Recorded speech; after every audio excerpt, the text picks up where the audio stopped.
네, 오늘 사순절 마지막 날입니다. 이번 사순절 동안에 특별히 사순절을 저희 교회에 허락해 주시고 또 사순절 동안에 하나님의 복음에 대해서 집중적으로 들을 수 있는 은혜를 주신 하나님께 너무너무 감사합니다. 또 우리 하나님께 한번 감사와 영광의 박수를 한번 올려드리겠습니다.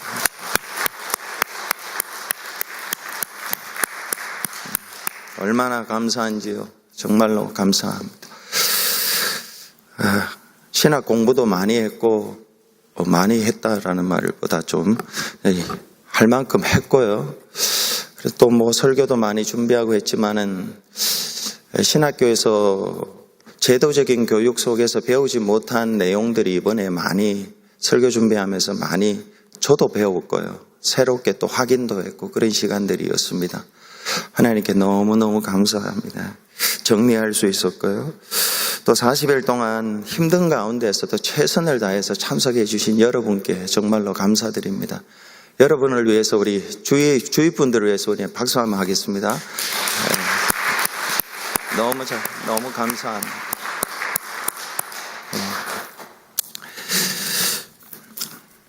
예수님께서 십자가에 달려서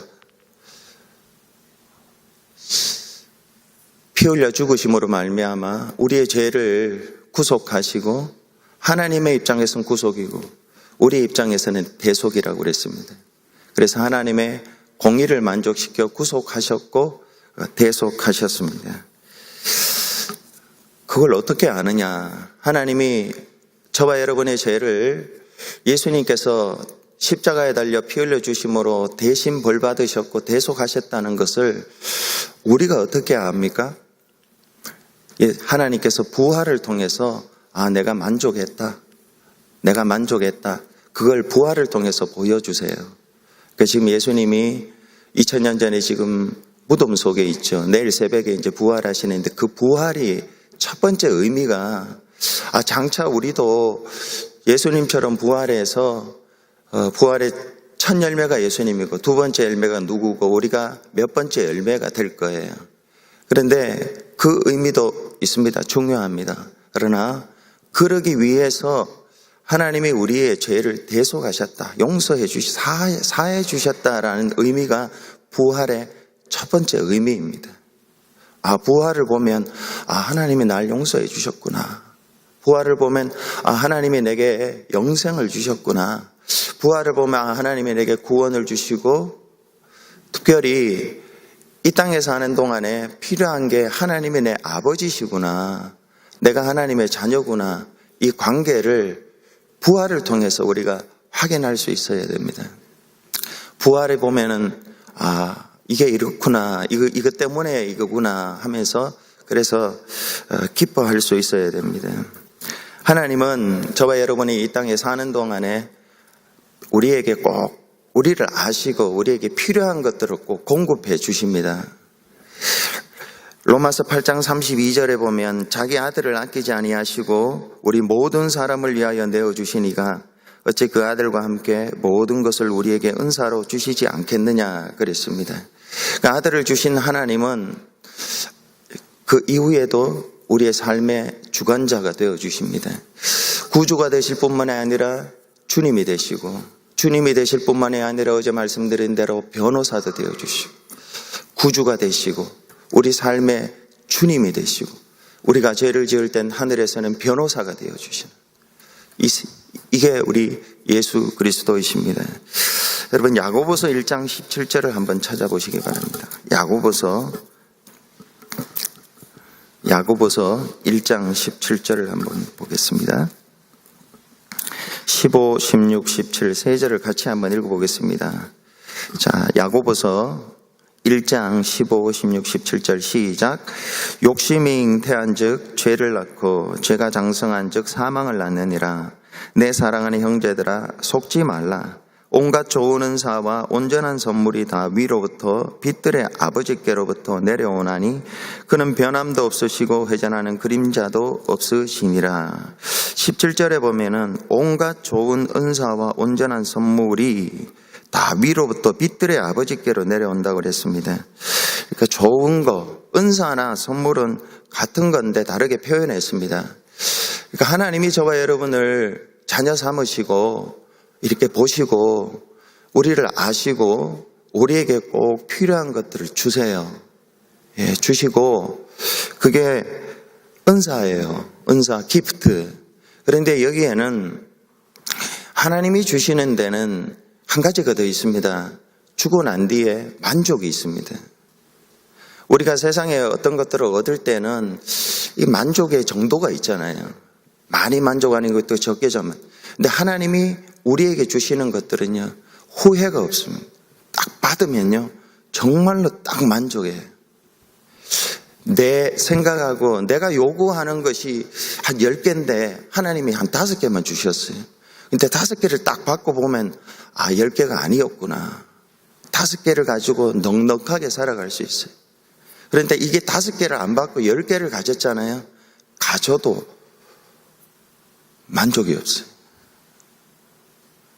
이게 하나님이 주시는 것과 사람이 욕심을 부려서 가지는 거하고 다른 거예요. 이게. 그래서 온갖 좋은 은사와 온전한 선물, 은사는 주는 거고 선물은 결과입니다. 결과. 다 위로부터 빛들의 아버지께로 내려온다. 빛들의 아버지는 빛들을 창조하신 창조주 아버지, 나를 만드신 아버지, 나를 아시는 아버지, 내 모든 길을 아시는 아버지, 그분이에요. 그분이 위로부터 내려온다 그랬어요. 위로부터 내려오나니 내가 하나님의 자녀가 되었을 때, 이 관계에 아무 문제가 없을 때 내려와요. 어떤 때는 구하지 않아도 주세요. 관계가 바르게 맺어져 있을 때 주세요. 누리게 하세요. 근데 그 아버지는 변함도 없으시고 회전하는 그림자도 없다. 계절의 변화도 없고요. 회전하는 그림자라는 것은 지구의 자전으로 통해서 아침에는 그림자가 요만큼이고 낮에는 이만큼이고 오후에는 이만큼 변하잖아요. 이 야고보는 천체의 변화를 통해서 아버지의 성품을 이야기해요. 아버지는 한 번도 변한 적이 없다. 우리에게 항상 좋으세요. 항상 좋으시고 윤배야, 내가 너 사랑한다. 안 변한다. 그리고 제게 필요한 것들을 항상 제게 주세요. 그리고 주신 것들을 받을 때는 언제나 감사해요. 제가 요구하는 것들, 제가 원하는 것들은 못 받아요. 어떤 때는 아니에요. 그러나 하나님이 주신 것을 받고 시간이 지나면 지날수록 하나님이 이것이었구나.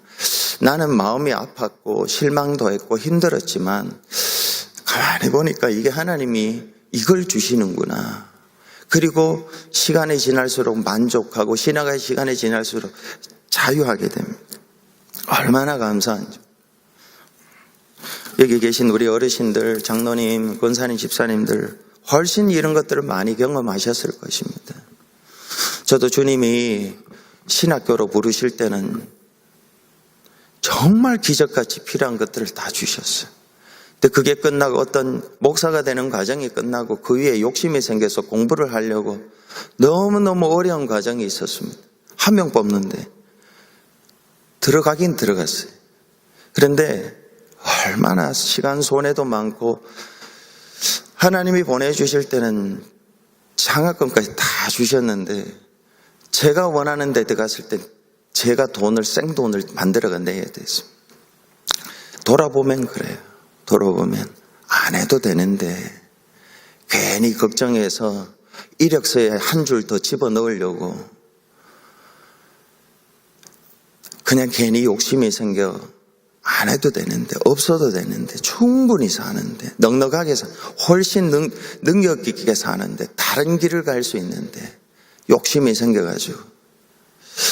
그러니까 이 하나님이 주신 것을 못 받는 것은요, 욕심 때문에 그래요. 욕심.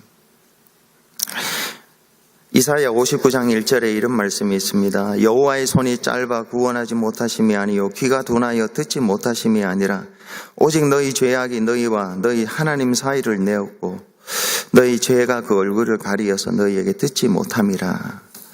오늘 야고보서 1장 15절 16절, 17절 사실 이거 우리 성도들 암송 구절입니다. 15절에 이렇게 이야기합니다. 욕심이 잉태한 즉 죄를 낳고 죄가 장성한 즉 사망을 낳느니라. 사망을 낳습니다. 우리는 생각해요. 욕심을 부리면 좋은 거 주어질 것 같아. 온전한 선물과 위로부터 내리는 이 온전한 선물 이게 주어질 것 같은데 아니라는 거예요. 하나님이 욕심이 잉태한 즉 죄를 낳고 죄가 장성한 즉 사망을 낳는지.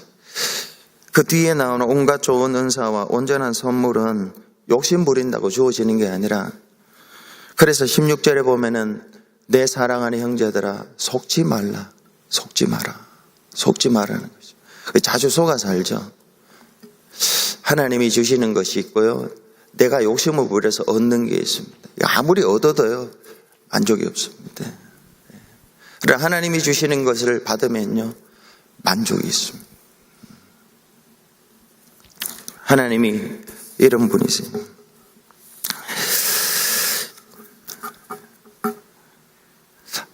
하나님이 주시는 것들 정말로 우리가 받아야 되고요, 우리 베다니 교회가 받아야 돼.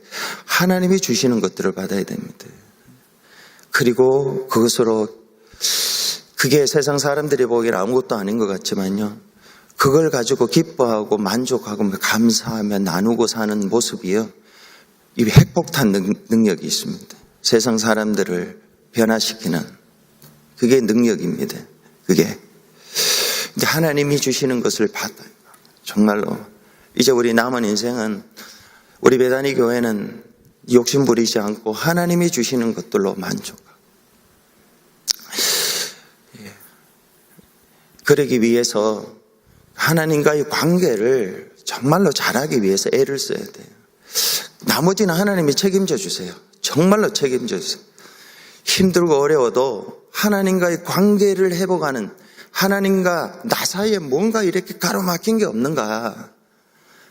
창조주 아버지께서 우리에게 지혜가 필요하면 지혜도 주시고, 건강에 필요한 건강도 주시고, 모든 것 다 주시고 누리게 하시는데, 이 뭔가 막힌 게 없는가.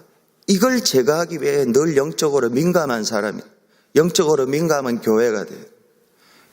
그러면 정말 하나님이 책임져 주세요. 정말로 책임져. 내가 내 인생 책임지지 못하는 거 아는데도 우리는 내가 내 인생을 책임지려고 그럽니다. 우리가 우리 자신을 책임지지 못하려고 하는데도요, 우리는 자꾸 그렇게 속아서 합니다. 하나님이 우리의 인생을 책임지고, 하나님이 우리의 가정을 책임지고, 하나님이 우리의 자녀들을 책임지고, 하나님이 우리 베다니 교회의 미래를 책임질 수 있도록 해야 하는 것은요, 열심히 사는 것도 중요하지만 깨끗해야 됩니다. 거룩해야 됩니다. 하나님 앞에서 거룩한 자가 돼야 돼요. 그게 필요합니다. 오늘 요한복음 13장은 그 이야기를 해주고 있습니다. 요한복음 13장은 성도가 다시 말해서 하나님과의 관계가 끊어졌을 때에, 하나님과 관계가 틀어졌을 때에 어떻게 정결하게 하는지를 말씀해 주는 한 폭의 그림과 같습니다. 요한복음 13장 1절에 유월절 전에 예수께서 자기가 세상을 떠나 아버지께로 돌아가실 때가 이른 줄 아시고 세상에 있는 자기 사람들을 사랑하시되 끝까지 사랑하시니라 했습니다. 주님의 사랑은 끝까지 사랑하는 사랑입니다. 이게 헤세드라는, 이게 히브리어로 헤세드, 책임적인 사랑입니다. 헤세드. 하나님은 책임지세요.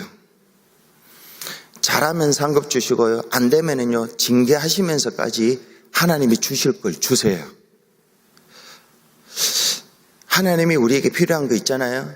주시고 주세요.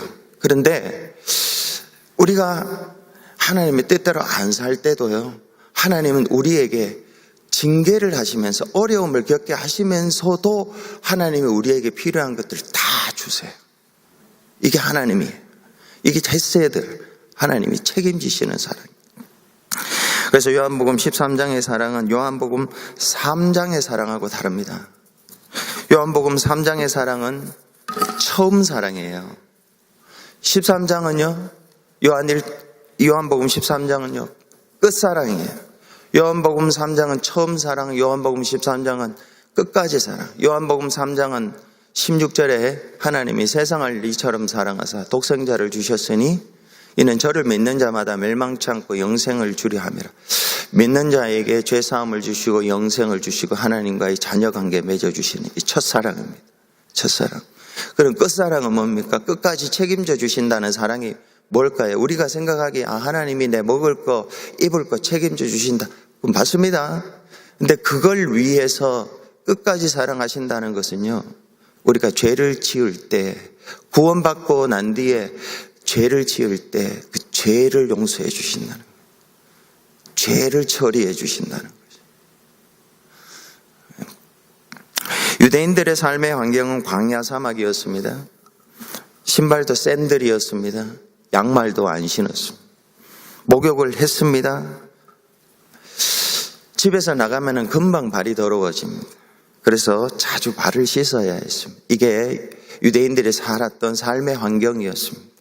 예수님은 이런 삶의 환경을 배경으로 해서 10절에 오늘 이렇게 말합니다. 예수께서 이르시되 이미 목욕한 자는 발밖에 씻을 필요가 없느니라. 온몸이 깨끗하니라.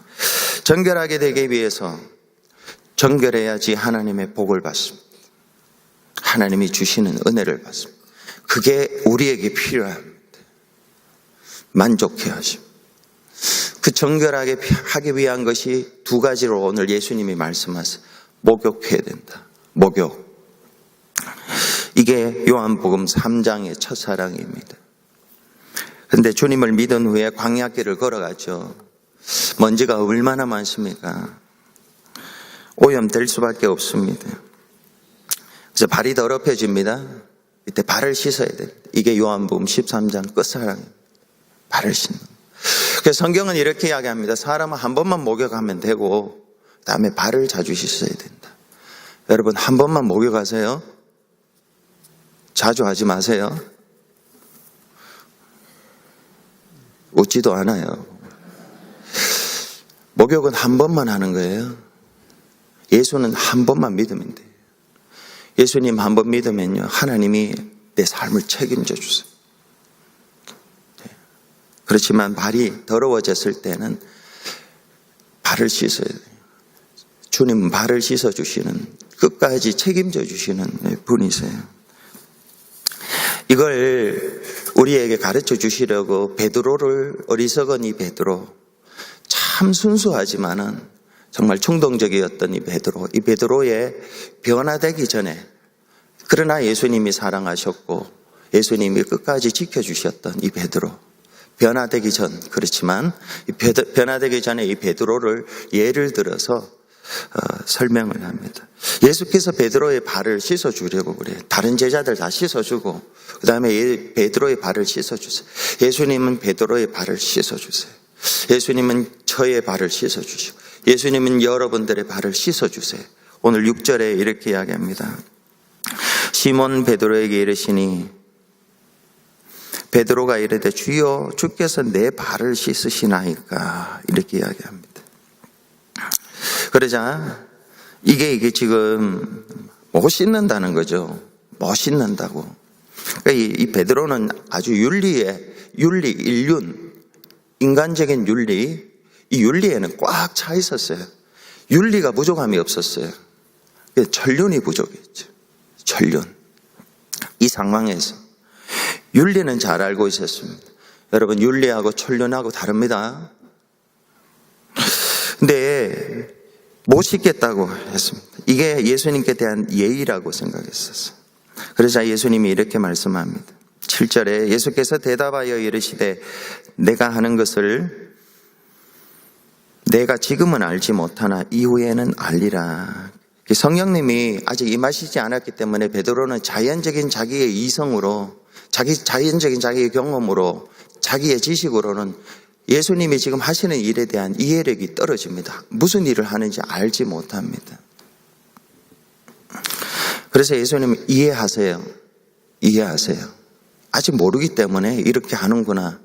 그래서 그 베드로를 그냥 받아주세요. 그 말도 받아주시고 실수도 받아주시고 8절에 보면은 베드로가 이르되 내 발을 절대로 씻지 못하리이다. 예수께서 대답하시되 절대로 못 씻습니다. 이게 베드로의 한계입니다. 베드로의 한계. 성령을 받지 못한, 천륜을 알지 못하는 베드로의 한계입니다. 그런데 예수님이 그 뒤에 이렇게 대답하세요. 내가 너를 씻어주지 아니하면 네가 나와 상관이 없느니라. 이게 오늘 제가 우리가 함께 말씀을 나눈 이거대로 하면은요, 예수님이 베드로의 발을 씻어주지 않으면 그 이후의 삶은 네가 책임져야 돼. 네가 그러나 내가 너의 발을 씻어주면 아버지가 책임져 준다.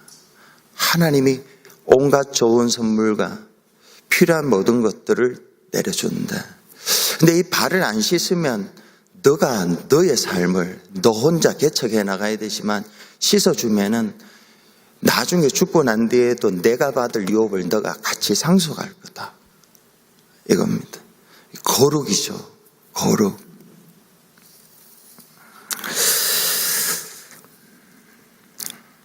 이 말은 예수님께서 너 몸 다 씻었으니까 괜찮다.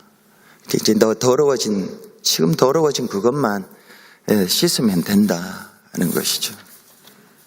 베드로는 양극단을 왔다 갔다 하는 사람입니다. 이쪽에 갔다가 저쪽에.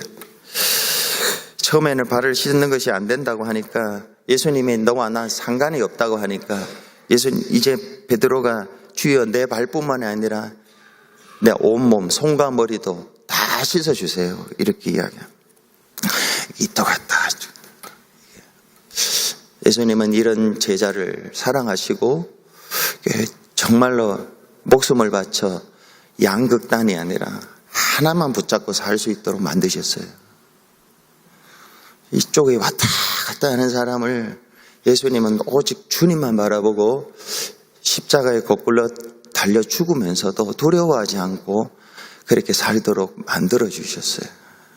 이런 은혜가 저와 여러분에게 있기를 바랍니다. 주님의 은혜가 요동치 아니한, 바람에 흔들려 요동치 아니하는 그 은혜가 여러분에게. 그런데 이 주님이 손과 발도 씻어주소서 할 때 주님이 이렇게 말씀하시죠. 10절에 예수께서 이르시되 이미 목욕한 자는 발밖에 씻을 필요가 없느니라. 온몸이 깨끗하니라. 너희가 깨끗하나 다는 아니니라 하시니라. 이미 목욕한 사람은, 구원받은 사람은 더러워진 부분만 씻으면 된다는 것이죠. 더러워진 부분만. 말씀을 마치겠습니다. 광야길을 걸어가는 동안에 우리가 지은 죄들 때문에 우리의 발이 더러워지고 그 더러워진 발 때문에 온몸이 영향 안 받게 되는 것이 얼마나 감사한지. 온몸이 안 더러워진다고 그랬습니다. 온몸이 안 더러워. 그냥 발만 씻으면 된다. 하나님이 저와 여러분의 영원한 아버지시고 그분과의 관계만 바르게 되면 세상의 의사가 못하는 일을 하나님이 해주세요. 세상에 경제력 아무리 많은 사람이 도와준다고 해 그거 못하는 거, 내가 못하는 거 아버지가 다 공급해 주세요. 먹을 거 없어도 어떤 때는 괜찮아요 하나님. 너무 좋아요. 넉넉합니다. 다윗의 시편이 생각나죠. 여호와는 나의 목자시니 내게 부족함이 없. 다윗이 부족한 때가 얼마나 많았는데요. 사울이 죽이려고 10년을 쫓아다녔고요. 얼마나 힘들고 어려운 적이 많았는데 그는 그때마다 발을 씻었어요. 발을 씻고 하나님을 아버지로 모셨어요. 그랬더니 부족함이 없었어요. 저와 여러분이 살아가는 날 동안에 해야 될 일은 가장 먼저 해야 될 일. 우리 베다니 교회가 가장 먼저 해야 될 일은 발 씻는 겁니다.